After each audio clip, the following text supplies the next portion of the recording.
a 360 video and you weren't able to look up right now, you would think we are somewhere far, far away from New York City. But we're actually right in the middle of Manhattan, in one of the most busiest cosmopolitan neighborhoods in the entire city, called Midtown East. What is this place? Well, this place is so hidden that it's not even found on Google Maps. This is called Amster Yard. Amster Yard is a New York City landmark established as a landmark in 1966, but was first built in 1944. And there is a cool little design quirk about this beautiful garden that's not even found on Google Maps. And that little quirk was designed by the man's founder, James Amster. He bought this land in 1944, and he was a very prominent interior designer. He worked for Bergdorf Goodman, the huge department store in Fifth Avenue, right by Central Park. And the cool design quirk, besides all the beautiful tables and the arrangement of the garden itself, and he built a few buildings around it to make a nice little living community, was this mirror. And this mirror, during the summertime when the vines are longer, you can barely tell that it is a mirror because it's very subtle. It extends space quite a lot. And it almost looks like a magic mirror from fairy tales. So cool. Now, the mirror is a little bit dirty, so originally it was very clear, so to the point where you would not really be able to tell if it's a mirror if you were standing all the way back there, but as you get closer you end up realizing, oh, yep, that's me. That's the 360 camera I'm using. It's kind of cool. Now, New York City is filled with these parks, but this is not the only the only secret garden in New York City. There are secret gardens all around, but there's a few in Midtown East. Again, Midtown East is the most unlikely neighborhood to find a huge secret garden like this. Let's go to the top 3 places. This is number 1. Let's go to our second spot, which is going to be Paley Park. But before we go to Paley Park, let me show you how to get into Amster Yard. We are surrounded by the Instituto Cervantes, which was opened by the Spanish government back in the 1960s, early 2000s. My mistake. Early 2000s they were opened here. This was before that was open. It was made to New York City landmark in 1966. And while it is technically part of the Instituto Cervantes, it's still open to the public, so anyone can walk in. And you walk in through this hallway right here, and we are outside 49th Street between 3rd Avenue and 2nd Avenue, and you see Amster Yard right there.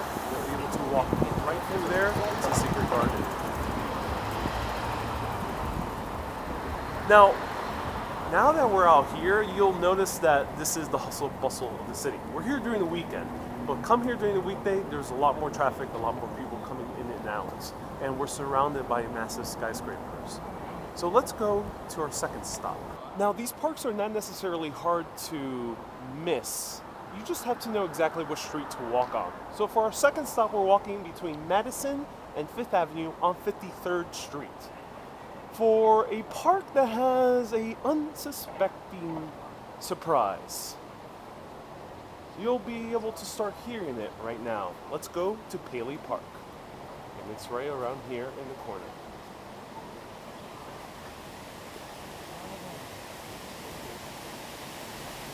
Look at that.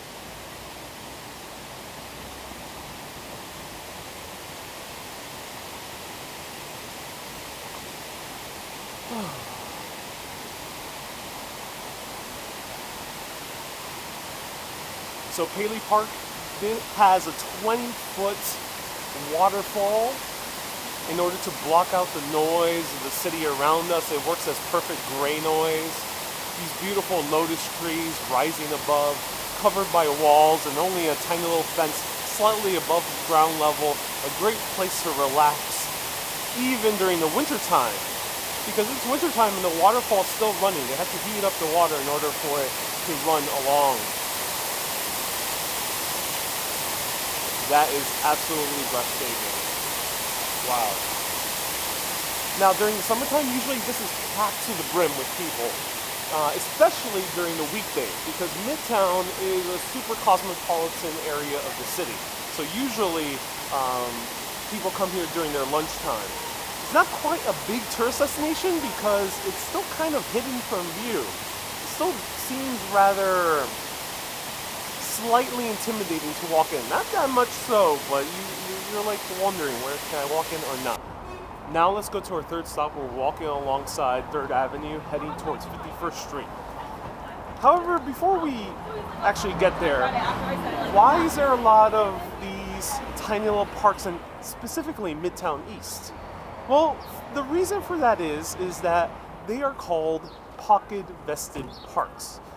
They are made by the buildings that have built these massive skyscrapers, and in order to still account for public space to be available for the denizens of New York City, they've created these public spaces that are privately owned. And that's actually really cool, because otherwise we would be completely surrounded by these huge, massive skyscrapers, which you could see all around, including that beautiful Art Deco Neo-Byzantine building 570 Lexington, and without any parks. It'll be kind of a bummer. It'll be feeling like a very oppressive city.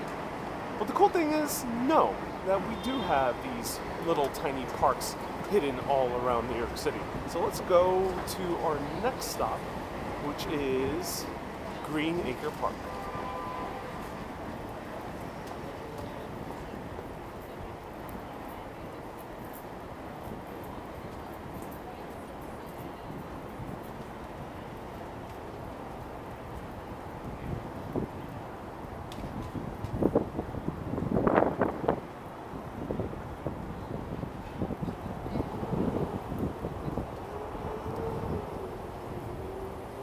So on weekends, and it seems to be the case during the winter time, it is closed to the public. It's closed for the winter all the way until April 2019. I actually did not know that. I'm actually kind of shocked. Usually they leave it open during the winter time. So much so that the waterfall down there is 25 feet tall, and it used to be heated during the winter, similar to the one we went to at Paley Park. Now let me give you a peek inside so you can see.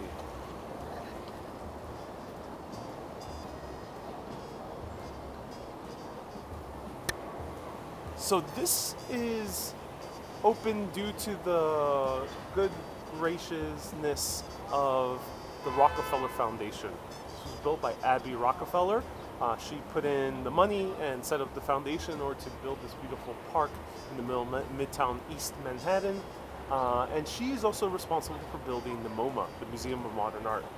Now, Greenacre Park is slightly bigger than Paley Park. Paley Park is the original. This one followed its design and its similar elements. Now, this one is a little bit more intricately designed. That's because it's designed by Hideo Sasaki, who was a very famous Japanese-American landscape designer who brought a lot of Japanese elements over here to America. So you see these, again, these huge lotus trees, beautiful mixed use of concrete with limestone and all these other materials, a little bit of wood over there. So it's a great little combination, also different elevations. So it feels like you are more in this natural landscape, even though it's mostly made out of man-made material. So these are the 3 different spots in the middle of the busiest area of Manhattan.